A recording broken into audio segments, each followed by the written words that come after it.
পশু কোরবানি, মাংস কাটাকুটি আর তা বিলিয়ে দেওয়ার এই পবিত্র ঈদুল আজহায় কেমন থাকবে আবহাওয়া? ঈদের সকালে কোরবানি দেওয়ার সময় কি বাধা হয়ে দাঁড়াবে ঝুম বৃষ্টি? আবহাওয়া অধিদপ্তর থেকে এসেছে এক বিশেষ সতর্কবার্তা। দেশের কোন কোন অঞ্চলে বৃষ্টির দাপট থাকবে আর কোথায় থাকবে ভ্যাপসা গরম? ত্যাগের এই আনন্দের দিনে বড় কোনো ভোগান্তি এড়াতে এখনই জেনে নিন আবহাওয়া অফিসের এই গুরুত্বপূর্ণ আপডেট। মুসলিম উম্মার ঘরে ঘরে আবারও সমাগত ত্যাগের মহিমায় ভাস্বর পবিত্র ঈদুল আজহা। এই ঈদ শুধু আনন্দের নয়, বরং আল্লাহর সন্তুষ্টির উদ্দেশ্যে নিজের প্রিয় বস্তুকে উৎসর্গ করার, কোরবানি করার এবং সেই ত্যাগের আনন্দ সবার মাঝে বিলিয়ে দেওয়ার দিন। কিন্তু পবিত্র এই দিনে পশু কোরবানি দেওয়া, মাংস কাটাকুটি এবং তা অভাবী ও আত্মীয় স্বজনদের ঘরে ঘরে পৌঁছে দেওয়ার মতো অত্যন্ত গুরুত্বপূর্ণ কিছু দায়িত্ব থাকে আমাদের। আর এই সমস্ত কাজের সাথে সরাসরি জড়িয়ে আছে প্রকৃতির আচরণ। ঈদের দিনের আকাশ কেমন থাকবে? বৃষ্টি কি আমাদের কোরবানির আনুষ্ঠানিকতায় কোনো বিঘ্ন ঘটাবে? এই অত্যন্ত গুরুত্বপূর্ণ প্রশ্নের উত্তর নিয়ে বিশেষ সতর্কবার্তা জারি করেছে আবহাওয়া অধিদপ্তর। আবহাওয়া অফিসের সর্বশেষ পূর্বাভাস অনুযায়ী ঈদুল আজহার দিন দেশের সব অঞ্চলের আকাশ একরকম থাকবে না। অনেক জেলাতেই সকাল থেকে আকাশ মেঘলা থাকতে পারে এবং অস্থায়ীভাবে দমকা অথবা ঝড়ো হাওয়া সহ হালকা থেকে মাঝারি ধরনের বৃষ্টি বা বজ্রসহ বৃষ্টি হতে পারে।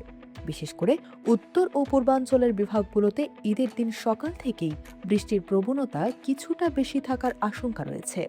ঈদের জামাত শেষে যখন ধর্মপ্রাণ মানুষ পশু কোরবানির প্রস্তুতি নেবেন, ঠিক সেই সময়ে আকস্মিক বর্জ্য বৃষ্টি বা দমকা হাওয়ার কাজের গতিকে কিছুটা ধীর করে দিতে পারে। উন্মুক্ত স্থানে যারা কোরবানি দেওয়ার পরিকল্পনা করছেন তাদের জন্য এই পূর্বাভাস অত্যন্ত সতর্কতামূলক। ঈদুল আজহার প্রধান কাজগুলোর একটি হলো দ্রুততম সময়ে কোরবানির মাংস প্রস্তুত করা, তা দরিদ্র ও আত্মীয়দের মাঝে বন্টন করা এবং পরিবেশ পরিচ্ছন্ন রাখতে পশুর বর্জ্য দ্রুত অপসারণ করা। আবহাওয়া অধিদপ্তরের সতর্কবার্তায় বলা হয়েছে, দেশের কিছু কিছু অঞ্চলের উপর দিয়ে মাঝারি ধরনের ভারী থেকে ভারী বর্ষণও হতে পারে। যদি দুপুরের দিকে ভারী বৃষ্টি নামে, তবে মাংস বিতরণ এবং বর্জ্য পরিষ্কারের কাজে নিয়োজিতদের বেশ বেগ পেতে হতে পারে। বৃষ্টির পানির কারণে রাস্তাঘাটে কাদা বা জলজট তৈরি হলে বর্জ্য থেকে দ্রুত দুর্গন্ধ ছড়ানোর আশঙ্কা থাকে। তাই আবহাওয়া অফিসের পরামর্শ, বৃষ্টির এই সতর্কতা মাথায় রেখে যত দ্রুত সম্ভব কোরবানি সম্পূর্ণ করে চারপাশ পরিষ্কার করে ফেলা উচিত। বৃষ্টির এই পূর্বাভাসের ঠিক উল্টো চিত্র দেখা যেতে পারে দেশের কিছু কিছু অংশে। বিশেষ করে পশ্চিমাঞ্চল ও দক্ষিণাঞ্চলের কিছু কিছু জায়গায় আবহাওয়া মূলত শুষ্ক ও ভ্যাপসা গরমের মধ্যে দিয়ে যেতে পারে। কোথাও কোথাও মৃদু তাপপ্রবাহ বজায় থাকার কারণে যারা কায়িক পরিশ্রম করবেন, যেমন মাংস কাটা বা বহনের কাজ, তাদের জন্য ক্লান্তি ও অস্বস্তি বেড়ে যেতে পারে। রোদ আর ভ্যাপসা গরমের কারণে কোরবানির মাংস দ্রুত ঠান্ডা জায়গায় বা সংরক্ষণে না রাখলে তা নষ্ট হওয়ার ঝুঁকিও থাকে। অর্থাৎ দেশের এক অংশে যেমন বৃষ্টির পানির চিন্তা, অন্য অংশে তেমন কড়া রোদের কারণে মাংসের গুণগত মান ঠিক রাখার চ্যালেঞ্জ থাকবে। পরিশেষে বলা যায়, এবারের ঈদুল আজহার আবহাওয়া রোদ, মেঘ আর বৃষ্টির এক মিশ্র আবহে কাটবে।